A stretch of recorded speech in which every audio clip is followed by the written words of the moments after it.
Chris Krebs, who is our, I will say he is the coalition's favorite acting undersecretary. And most trade groups don't go around talking about who their favorite acting undersecretary is, but in this case, I think it's like a sort of no competition situation, since Chris was actually involved in the founding of the coalition, and was extremely supportive of it getting together and coming out of when he was working at Microsoft, and helped to in a lot of the decisions about how the coalition would operate, and certainly in the policy matters in which we would cover and not cover. So in his capacity at Microsoft before going into the government. So when he went into the government, we lost a very good member of the coalition, very active member, and a good friend, but we gained a favorite acting what became a favorite assistant secretary, and now favorite acting undersecretary.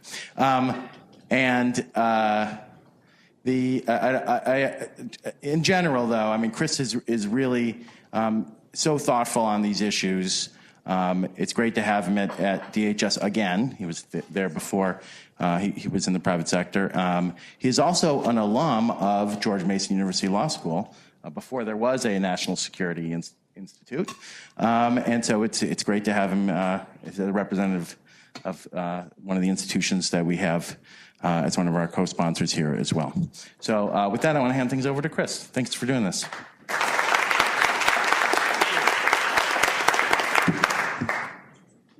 Good afternoon. I didn't say it to Bree, but I meant to say it as I was walking in. I think if you guys had this beautiful facility at the beginning of the coalition, I probably would have come to more meetings instead of dialing in. And it's a closer walk to the old Microsoft office. But thank you. I've got, what do you have me sign up for here, 30 minutes or so? I can talk or not talk for 30 minutes. I do want to have some time for Q&A. I think there's been a lot going on in the last several months in terms of federal cybersecurity policy. I think this is a great forum, and that was kind of the mindset of, I believe, when we were setting the forum up or the coalition up. It's how do we get cybersecurity-focused companies and organizations together to talk through the thorny legal and policy issues, because those conversations weren't necessarily happening in a number of the other fora and venues in town. So this, kudos to you for leaning forward and setting it up, Ari, and to the other founding members. Maybe we'll get a drink later. So in my current role, am I triple-hatted or just, no, I guess I'm just dual-hatted. It is my third position since I came in the department in March, much to against the advice of a few people in this room. So I started out as a senior counselor to the secretary. I just looked at a couple of them. I came in as senior counselor to the Secretary for Cybersecurity, Infrastructure, and Resilience, which basically means I advised General Kelly on the issues that took place in NPPD, FEMA, and portions of science and technology, but also a bit of Secret Service and ICE Homeland Security investigations, particularly the cybercrime elements. Over time, which was always kind of the plan, I matured out of the front office, I guess, as General Kelly went up to the White House. I clicked over to NPPD after an appointment by the president as the Assistant Secretary for Infrastructure Protection. And that actually was a known quantity for me back in the Bush years. I was a senior policy advisor to an assistant secretary back then when we established the National Infrastructure Protection Plan and some of those public-private partnership frameworks that date back a number of years, but also was around in the early days of the department's cybersecurity, the early days of cybersecurity at DHS, when there was just a national cybersecurity division, and then eventually, of course, a U.S. CERT. And over time, the budgets of those organizations have kind of gone like that. So now the Office of Cybersecurity and Communications is a pretty significant organization. I think well over 1,000 billets and probably close to 1.2 billion or so in terms of enacted funding, and the Office of Infrastructure Protection has probably around 700, 800 billets, but not quite as much in terms of funding. A lot of that is programs that we'll talk about in a little bit. So as also within NPPD, or the National Protection and Programs Directorate, which is a horrible name that I'll talk about in a minute, as the senior official, I get the double duty of acting as the senior official performing the duties of the undersecretary, the SOPDUS, as Gillis likes to remind me. The SOPDUS is, it basically it means by statute I can't be the acting undersecretary.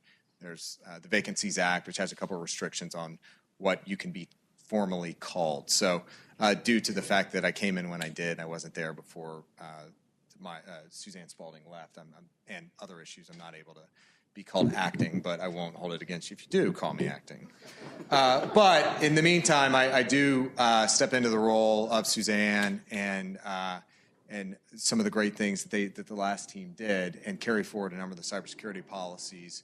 But as the threat landscape, of course, continues to get incredibly and increasingly scary, we're advancing the way we're thinking about a number of things. And I think a fresh look from the administration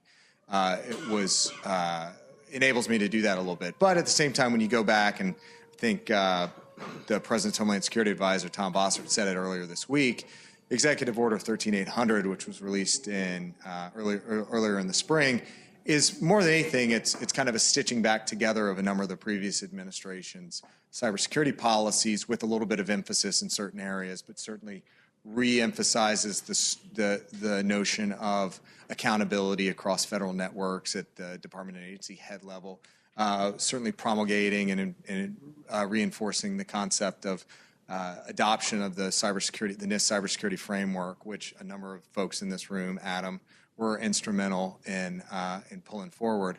So again, a lot of good work's been done, and we're working to build on that. And I think there's with some renewed attention, we can continue progress. So in terms of NPPD, where we sit and what we own, two primary responsibilities, and that's both protecting federal networks, and certainly the non-national security systems, but primarily the federal civilian agency networks. And then secondarily, primary or lead coordinator for protecting national critical infrastructure.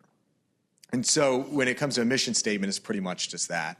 We're leading the nation's efforts to coordinate or protect national critical infrastructure. That's a top line, really brief mission statement. And under that, we're thinking about three main goals. And it's almost like a pyramid. And I thought I saw a mirror in here earlier, but it actually looks a lot like what the Israelis are doing. At the top of the pyramid, the way I look at it is we have a primary top goal of protecting federal networks and facilities. And so that addresses a lot of the National Cybersecurity Protection System efforts underway in the Office of Cybersecurity and Communications, but also we do have responsibility under the Federal Protective Service to deploy security around and around protecting GSA managed facilities. So top one is number one priority. Every day we wake up and we're thinking about what we need to do to protect federal networks. Number two is, again, a carrying forward of previous administration policy of addressing systemic risk and thinking, a lot of you may think about this in terms of another executive order, 13636, and Section 9. So what are those what are those facilities that if there was a cyber event would be that the impacts could be that catastrophic, particularly from a systemic. So it's not necessarily thinking about a single facility or a single location. It's what is that sector, and particularly from an interdependency perspective, when you stitch it all together, bulk payment systems is a great example in the financial services sector. So we're not talking about one facility, we're talking about a system of systems across facilities or a sector. So that's number two. Number three, finally, and that, again, that systemic risk is kind of a top-down approach. The third is enabling better practices, security practices across industry. That's a bottom-up. And I already mentioned the NIST cybersecurity framework, but that would be an example of whatever we can do to push that sort of scalable tool or solution out there to more broadly incentivize, enable policies. That's the third thing that every day we wake up, we come into the office, we're thinking about. What I'd kind of like to do is unpack each of those very briefly, and then talk about maybe some lessons learned over the last few incidents, particularly the ransomware events of the last several months.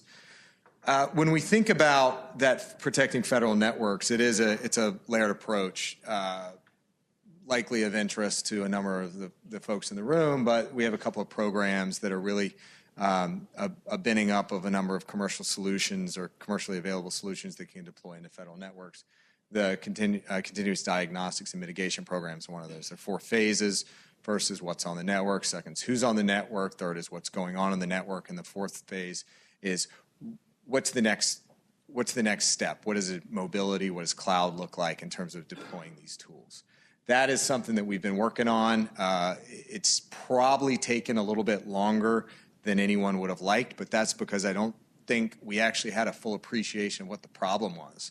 So when phase 1 went out there in the last administration, there was a deployment of the tools just to figure out the asset management and the inventorying of connected devices on an enterprise. In some cases, there was a 200% oversubscription, if not maybe a little bit more. And the initial phases of CDM, DHS is responsible for picking up the tab.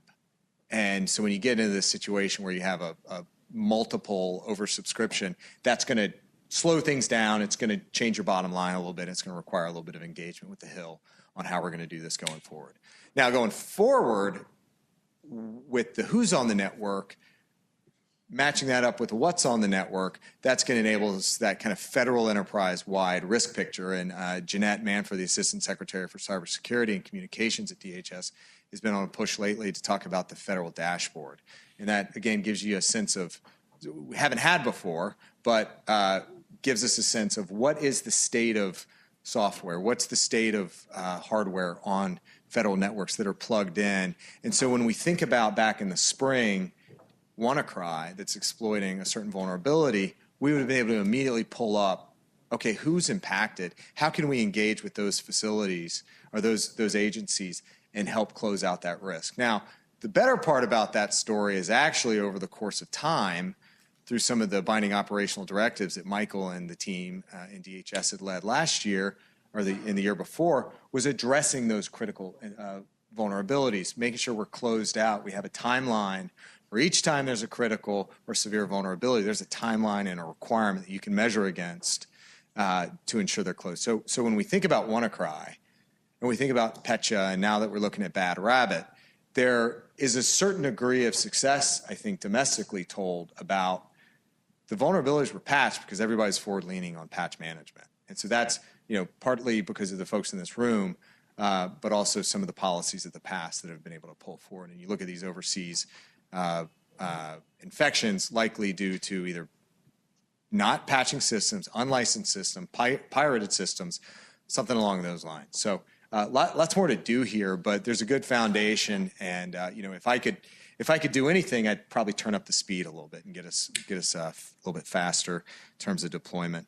And then, of course, you throw on top of that one of the more probably historical systems dating back to the Bush years of Einstein, and that's the endpoint IPS, IDS. And that's just, a lot of people have mentioned, I think it came up in a House hearing today, Einstein's 15-year-old technology. Well, yes or no, but it's not the only thing that's holding the line. There's a layered defense. We've got stuff on the perimeter. We're improving it, but we also are inside. And I think where we need to go ultimately, and it's in some of the IT modernization reports that have come out of the White House and the executive order, but we need to get to a point where we're managing the data, we're securing the data, and we have a classification prioritization scheme. So when you think about another policy from the last team was high-value assets. We have scarce resources right now. How are we prioritizing? What are we protecting? So that's some of the federal networks issues. In terms of systemic risk and more broadly enabling infrastructure, systemic risk is a funny thing, and we can work. It's kind of whack-a-mole, right? We can work facility to facility, or we can step back and without competing with the private sector, look back and get a fuller appreciation of what actually is that kind of like that spectrum of risk in a certain space, and who are the kind of Pareto principle, but what's the smallest number of companies we can work with to have an improved security outcome. Columbia just pushed out a report a little bit ago just about that. Like, what are the investments that have the most impact? So an example here, how do we more smartly engage the critical infrastructure community and for scalable results? So an example would be in the industrial control system space. I can go out and engage 25,000 different manufacturers in endpoints to help improve or patch some system that they have, some control system deployed. Or I can go work with the 5 or 6 different control systems manufacturers that have the most broad impact between, Rockwell, Honeywell, ABB, Siemens. Get there, understand the risk, and help them improve their cybersecurity posture. And then we get out to the endpoints, work that system to the root cause. And I think that's, again, DHS, we're catching up to some of the other federal agencies, DOD, FBI, and the others that have been in the game a little bit longer. They have more direct authorities. We're still playing a partnership game, which I'm actually perfectly happy playing. I think it's the right way to play, because at the moment, I don't think regulation, frankly, is going to keep up with the adversary. So to the extent we can continue engaging and help provide information to get the products better out of industry, we're going to be in a better spot. So with that, scalable solutions, but also smarter stakeholder engagement. One of the things, and I came in, and I'm not going to lie, while I had been a part of the National Cyber Incident Response Plan Working Group out of industry last year as a representative from the IT Sector Coordinating Council, I read the plan. I read the NCIRP. I helped contribute to it, but I don't think I had it memorized. Certainly, apparently I had the National Response Framework memorized during hurricane season, because that was a fun 8 weeks. But with the NCIRP, when things like WannaCry hit, NotPetya hit, there was a lot of doctrine and response policy that had been written that was good stuff that a lot of people, I think a handful of people, and particularly some of those in the room that were there, were read up on it, but it was still kind of newer stuff. There'd been a couple things that we'd had to use the NCIRP and the Unified Coordination Group ConOps, but at the same time, it wasn't rote. There wasn't a lot of muscle memory around it. So I was guilty of it as anybody. When WannaCry popped on that Friday afternoon, I picked up the phone and called Jeanette Manfred, who was the acting deputy undersecretary, and I said, I'm just going to come over to the NKIC and just hang out and see what we'll do. And Neil, that was a fun afternoon and evening where we picked up the phone immediately, and I'm pretty sure that there are at least 3 or 4 people in this room that I called and said, hey, what are you guys seeing? Do you have samples? We need to get this stuff as quickly as possible.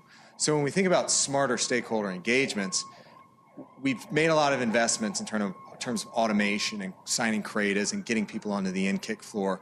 But I'm telling you, there's nothing that beats just picking up the phone and using those trusted relationships, calling people and say, hey, we've got a common purpose here. What can we do to slow down to shorten the curve and ensure we're getting better information quicker and we can act faster? Within a couple hours, I think, of WannaCry actually kind of standing up an internal DHS group and getting to the enhanced coordination procedures, we had a trust group of a number of industry partners on the phone, sharing information, pushing samples back and forth. It wasn't just domestic. We also had this internationally. We were going cert to cert on a number of these things. And we got a pretty good handle on the picture. I wouldn't necessarily say by Friday night, but into Saturday morning, there was an 8 a.m. meeting at the White House that I was rolling in, and I had, based on the work that the NKIC had done with some of the other federal cyber centers, we had a pretty good picture that we could tell the cabinet. That kind of repeated itself a few months later, maybe it was even just 6 or so weeks later with NotPetya. Honestly, the way I found out about NotPetya was I was sitting in Fairfax Medical or something, taking my kids in to get tubes in their ears. And I'm just watching Twitter, and there's some really interesting stuff popping up out of Russia and Ukraine. And I'm checking with the NKIC, and they're seeing it too. And just the way that information flows, particularly on these these ransomware campaigns, it's not necessarily coming in off the high side. There's a lot of open source data that's tipping off. So we've got to think about a better way to not just use some of the unique federal assets, but use our sensor networks of partner organizations and companies, certs, and some of the social media tools to help us kind of get ahead and get that sensor network, or rather use the sensor network to have a better response. And then, of course, Bad Rabbit, same thing comes around yesterday morning. Same sort of thing happens. We're starting to see these ransomware infections pop up, and it's, again, activating the network, calling people. You know who's good, you know who's got info, and you start pulling the thread. But we can't stop there. So I think the call to action here is don't be afraid to reach out. Every single person in this room, every single company in this room is invited to come over to DHS, tour the NKIC, get a better sense of how we can all work together. If you haven't been, it's worth a visit. We can, if you got a clearance, we can do fun things there. If not, we'll bring it down and you can take a tour. But that's the invitation I give out to everybody. So let's figure out how, as a community, as a security community, we can address the risk environment. Because I thought I saw a lot of cool stuff at Microsoft based on that telemetry. There's a lot of other cool stuff out there, and this problem is not going away. The threat is asymmetric. The barriers to entry are minimal. The fact that malware is commoditized to the extent it is means anybody with an internet connection and a couple of shekels can get in the game. That's going to be a problem. So whatever we can do, not just on the response side, but pushing all the way left to boom as much as we can into the network protection space. If we're not doing it, we need to, and if we're not doing it fast enough, I'm not sure why we're doing what we are. So. Not sure how long I just went on, Ari, but I'm happy to do Q&A. Yeah, go ahead.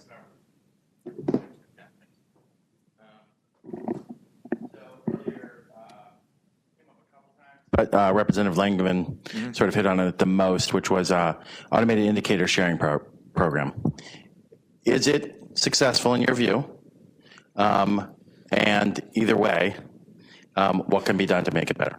Okay, so this is kind of like last week. I testified in front of Senate Armed Services, and both Chairman McCain and Senator Warren were looking for these binary answers of, are we winning or losing? Yes or no, have we done this, that, or the other? So is it working or not? I think we have a successful program. Just signed out a report yesterday evening that's going to go up to the Hill on the status of AIS. I think from an implementation perspective, we are fully operational. We are fully deployed. Now, is that your metric of success? If it is, then yes, we're successful. I think the other metrics of success are actual participation in the program. I don't know of a single DHS program, particularly in the cyber or physical space, that had thousands of people sign up overnight. I could be wrong, but I think we're not necessarily where we should be, and we need more. So again, what I would put out there is let's talk. I think everybody in this room, but also a lot of your customers. We're not in the game to compete with anybody, but I think we've certainly got space we need to go, and that's not just domestic, but we're also moving out, partnering with other countries. So we've got a number of countries that we're in the process. Either we finalized agreements or we're getting there.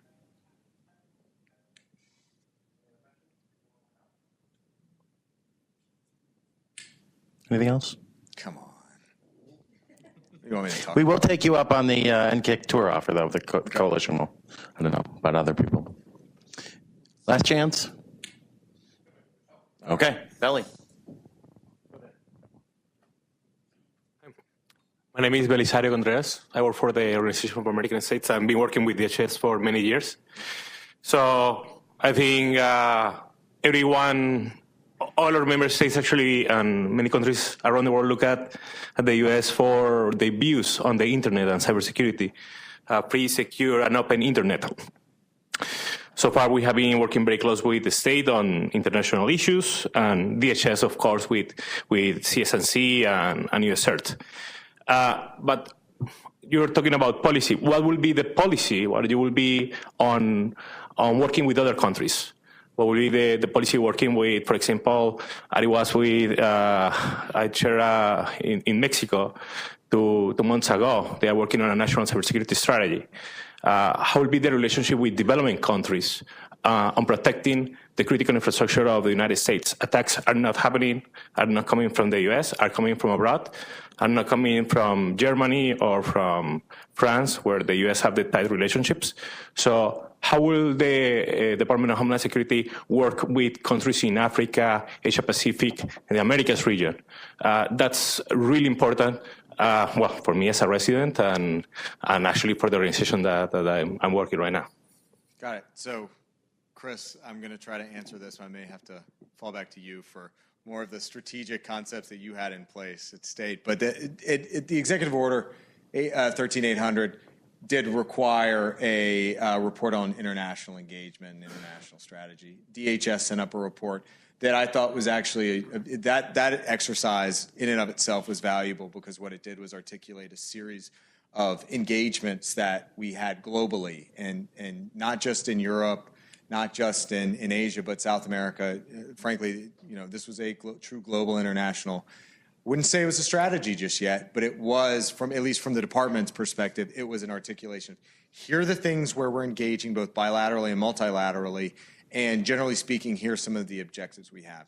So one of the takeaways I had was more of okay, what are our true regional objectives in terms of critical infrastructure? But you're right, globally speaking, particularly North America, between Mexico and Canada, just the intertwined nature of our infrastructure, if we're not thinking about this problem cross-border, then we're not doing it the right way.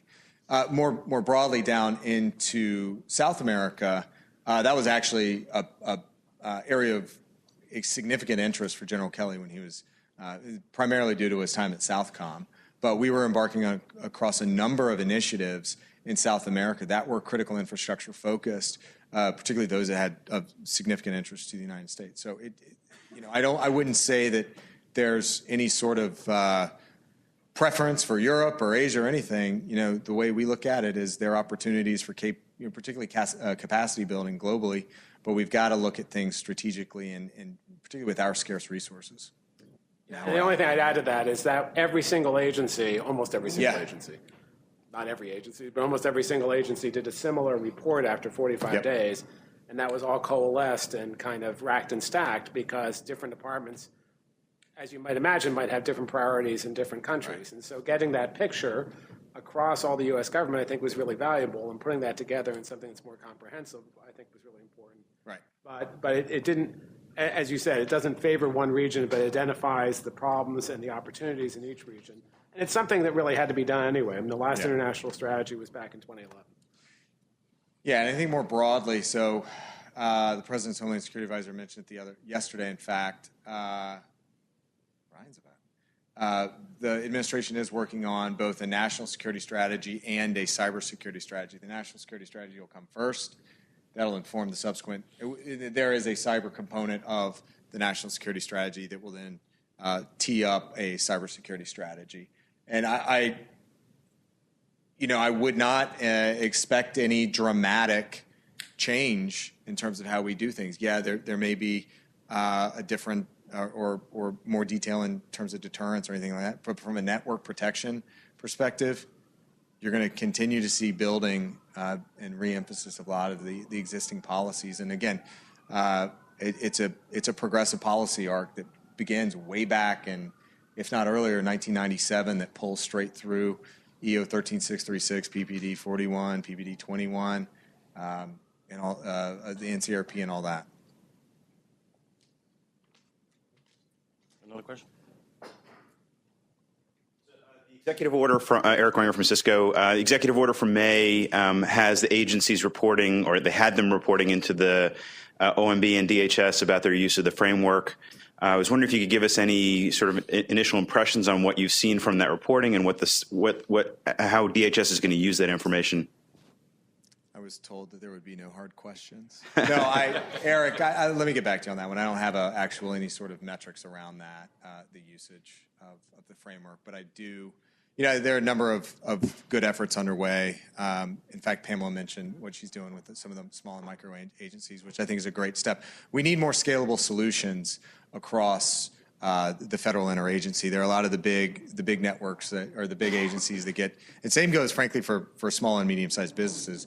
It's just, we're talking, ultimately, there's a time distance problem, and add on to that dollars. And we need solutions that can be replicated. And I think the framework, having been I don't know, was I a plank holder of the framework? Not really. I was a contractor. But anyway, that, those are things that we need to not just work on here domestically, but to a certain extent, help other countries come to a similar sort of outcome. Thank you very much. I completely forgot to make my plug for renaming NPPD. Damn it. Go do it. All right. Do it. Quick. Do it. So I mentioned up front, I have a terrible name in soap dust, but an even worse name in National Protection and Programs Directorate.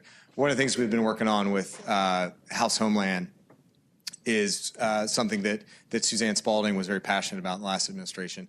It's giving NPPD a name that actually communicates to its stakeholders and stakeholder set what we do, and customer set, that's what I was looking for, actually tells them what we do very clearly. National Protection Programs Directorate doesn't tell you a damn thing. Good example, I was down in Puerto Rico 2-3 weeks ago meeting with the governor's team, and I was alongside the Coast Guard Commandant, TSA Administrator, FEMA Administrator, and we were having a conversation about various lines of effort that were going on in support of response and recovery. It came to me due to ESF2 communications and the National Communications Center. I was giving her a bit of an update on, or giving the governor rather, an update on cell coverage. And at the time, it was pretty bad. It was about 88% of the towers on the island had been knocked offline. However, working with some of our telecommunications partners, had been able to get temporary coverage on the island. So I was like, hey, look, we're actually at about 60% right now. So kind of I won't say good news story because I think that's in the forbidden list, but look, it was a story of progress on the island where there, frankly, at that early time, there weren't a lot. So she gets, the governor goes immediately to a press event, and I think Congresswoman Gonzalez-Colon was there as well. So subsequently, the Congresswoman gets up there and says, yeah, look, everyone, look at the federal family that's here, FEMA, TSA, U.S. Coast Guard, the comms guy. And I was like, well, now, had I a name that she could remember instead of National Protection Programs Directorate, something like, I don't know, the National Cybersecurity and Infrastructure Security Agency, hey, it needs work, it's not perfect, but at least it tells you, much like the Brits with their National Cybersecurity Center, it tells you what they do. And that's really important. I'm not going to say it's half the battle, but I think it's a big part of it. So not saying asking you to do anything, but it'd be great if we got that bill out of the House next week. And as soon as that happens, I'm going to go over to the Senate side and have a talk with Chairman McCain, because he said in the Senate Armed Services hearing, I made the same pitch, and he goes, you tell us what name you want, other than Mr. President, you got it. So I'm gonna hold him to that one. But that's my pitch, and I can't believe I forgot to work on it at the beginning. But anyway. Thanks. A round of applause for our favorite Stop Dust.